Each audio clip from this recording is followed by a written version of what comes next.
ममता बनर्जी को 4 घंटे strong room में बैठना पड़ा तो सामने शुभेंदु अधिकारी ने अपना आदमी बैठाया कि तुम सामने बैठोगे। 1 इंच कोई जगह स्पेस देने के लिए ममता बनर्जी की पार्टी को बीजेपी कहीं छोड़ नहीं रही है। बिल्कुल सर, और जैसे मेरा अपना ये मानना रहता है कि किसी भी एग्जिट पोल से ज़्यादा अगर आप पॉलिटिकल पार्टीज के अंदर के फीडबैक को लेना तो उससे ज़्यादा भरोसेमंद कुछ नहीं होता है, क्योंकि हर बूथ पे उनके वर्कर महीनों से रहते हैं। और बीजेपी जैसी पार्टी तो 3-3, 4-4 महीने से लोगों को वहाँ पे कैंप कराई रहती है और इतना बड़ा फोर्स होता है, तो उसमें जो अगर प्रोजेक्शन के लिए वो डाटा ऑन रिकॉर्ड आके भले कुछ बोल दें, अंदर खाने सिस्टम को पता होता है कि फिगर कहाँ जा रहा है। तो दोनों पक्ष को अगर आप देखें, बीजेपी और टीएमसी को, तो एक चीज़ एकदम आपको समझ में आएगी कि बीजेपी का कॉन्फिडेंस लेवल गजब का है और टीएमसी दबाव में है। और टीएमसी वाले ये ज़्यादातर आपको कहते हुए मिलेंगे, उनसे जुड़े हुए लोग की नेक टू नेक जा रहा है, ठीक। और बीजेपी वाले इतने कॉन्फिडेंस में हैं कि वो ये बताने में लगे हुए हैं कि टीएमसी ने क्या क्या गलतियां की, कहाँ कहाँ चुनाव टीएमसी से खराब हुआ। दूसरी चीज़ कि सौरभ, पहले फेज के बाद जब बीजेपी में टॉप लेवल पे कुछ आइडियाज़ आए बाहर से, टॉप लेवल पे डिस्कशन करने के लिए कि सेकंड फेज के लिए ये करना चाहिए, तो सीधे ये निर्देश दिया गया कि कीप इट सिंपल। पहला फेज में जिस प्रकार से हम लोग आगे बढ़े हैं, कुछ भी एक्सपेरिमेंट करने की ज़रूरत नहीं है, हम लोग बहुत आसानी के साथ बहुमत में जा रहे हैं।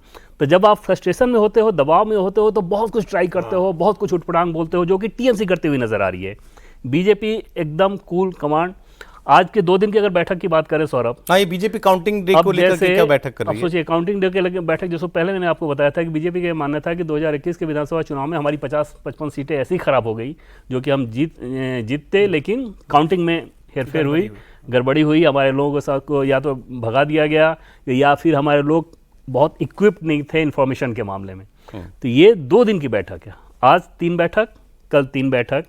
एक बैठक में लगभग 30 विधानसभा के 6 लोगों को बुलाया जा रहा है और उनको बुलाकर भूपेंद्र यादव, जो कि 16-17 राज्यों में प्रभारी रह चुके हैं, चुनाव प्रभारी, वो बता रहे हैं कि आपको जब काउंटिंग होगी तो किन किन बातों का ध्यान रखना है, बैलेट पेपर कैसे, बैलेट वोट कैसे खुलना चाहिए, उस पर अगर ऑब्जेक्शन करना है तो किस आधार पर ऑब्जेक्शन करें, ईवीएम जब खुल रहा है तो उस पर किस आधार पर ऑब्जेक्शन करें, सामने वाला अगर ऑब्जेक्शन करे तो उसे कैसे न्यूट्रलाइज करें। उसके पीछे वजह यह है सौरभ कि बंगाल एडमिनिस्ट्रेशन के जो लोग काउंटिंग में लगे रहेंगे, उनका 3-3, 4-4 बार का एक्सपीरियंस है काउंटिंग कराने का, ज़्यादातर का। दूसरी तरफ बीजेपी के बहुत सारे कार्यकर्ता अलग कई बूथ पे, कई विधानसभा में नए हैं, उनको उस चीज़ का अनुभव नहीं उस तरफ में, तो उनके लिए ये ट्रेनिंग करके 2 दिन की ट्रेनिंग की काउंटिंग में कोई गड़बड़ी ना हो। और बीजेपी का टॉप लीडरशिप, जैसे भूपेंद्र यादव की बात कर लें या सुनील बंसल की बात कर लें, जो वहाँ पे चुनाव संभाल रहे हैं, आमतौर पर होता है कि वोटिंग के बाद वो दिल्ली या दूसरे राज्य में चले जाते हैं। दोनों के दोनों 4 तारीख तक उनको वहीं रहना है, वहीं रह रहे हैं।